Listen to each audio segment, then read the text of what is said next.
Okay, folks, we're going to do a little screencast here talking about inducible and repressible operons that are making enzymes, what we're going to be talking about. And right now you're looking at seeing Godzilla, who's has a movie, who's one of Godzilla's latest movies out now, making plans for its next caper. But let's take a look at the PowerPoint that is posted for you. We're going to start at the beginning here and take a look at the PowerPoint.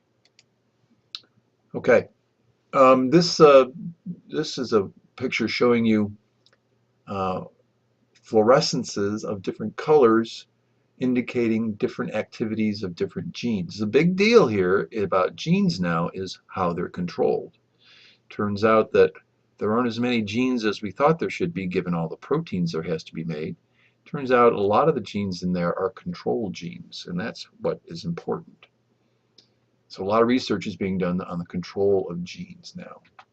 Genes can be controlled a number of different ways. This diagram shows how you can control gene regulation at the DNA level, or you can control it at the activity of the enzyme itself. You can actually inhibit the operation of the enzyme.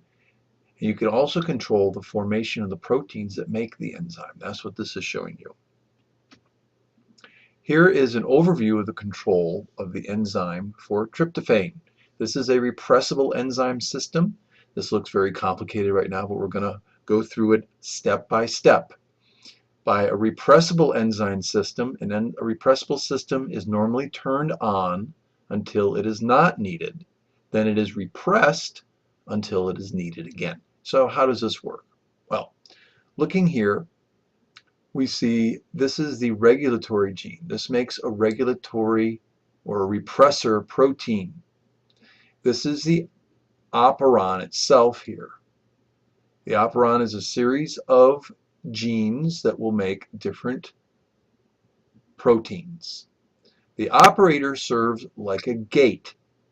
Okay, the gate here, whether or not RNA polymerase, which was what makes RNA, can bind to the promoter site and then move along and transcribe the proteins. So the first step, when there is not enough tryptophan, you have to have tryptophan. It's one of those essential amino acids that you have to have. So your body can make it. And it has a set of genes to make these, and it puts these proteins together to make the tryptophan enzyme. If you don't have enough tryptophan, it's this turned on. The gate is open here, and you make the proteins to make tryptophan. Now, say you go out and you eat a big steak dinner or something like that, and now you've got a lot of tryptophan that you've brought in. Your body doesn't have to make it anymore. Why should it make tryptophan if you've just eaten a whole bunch of it? So what happens now, you've got tryptophan in here. Tryptophan itself binds to the repressor protein. And when it binds to it, it changes the shape of the repressor protein. Now this repressor protein can bind to the operator. And when it binds to the operator, it closes the gate. And now RNA polymerase cannot transcribe the proteins to make tryptophan. So you've turned off the cell's ability to make tryptophan because you don't need to make tryptophan. You've got plenty of it.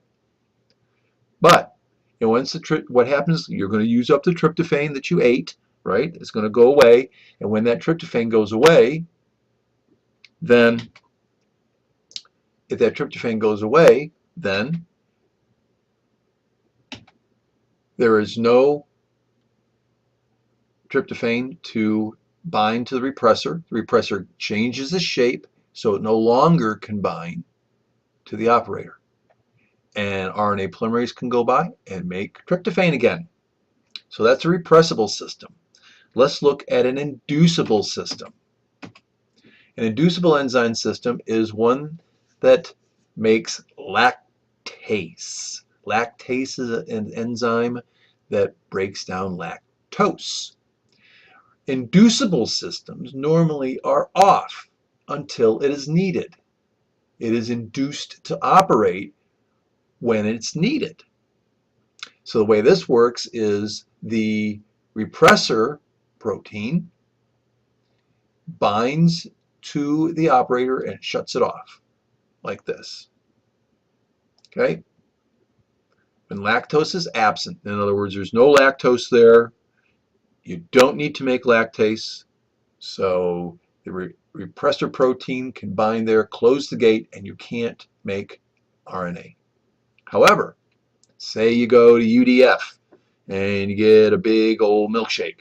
Now you've got lots of lactose. So now lactose binds to the protein, changes the shape of the repressor protein so it no longer can bind to the operator site. RNA polymerase can go along and make the proteins to make lactase. So what happens then? Goes out, it makes lactase. Lactase breaks down lactose. What's going to happen to the lactose levels? They're going to go down. So you don't have lactose anymore. So the repressor protein goes back to its original shape. It binds to the operator and turns off the ability to make lactase, the enzyme. So both of these, by the way, are negative feedback, right? A stimulus, in this case, a stimulus, remember, stimulus produces a response which reduces that stimulus. The stimulus in this case is the presence of lactose. It produces a response which is the production of lactase, which reduces that stimulus, which is lactose. Now, there are many places where protein synthesis can be controlled, both in the nucleus here and in the cytoplasm. In the nucleus, you can control how transcription goes along, which we were just talking about. What we just got done talking about with the operon, that's control of transcription.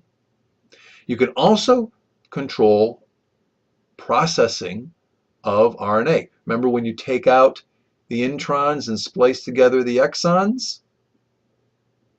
You can also control how messenger RNA is transported into the cytoplasm. Now, in the cytoplasm, the translation can be controlled by the amount of transfer RNA, the amount of amino acids, and all that sort of thing.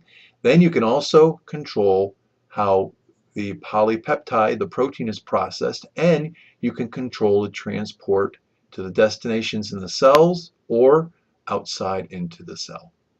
So I hope this has helped you understand inducible and repressible enzymes or operons.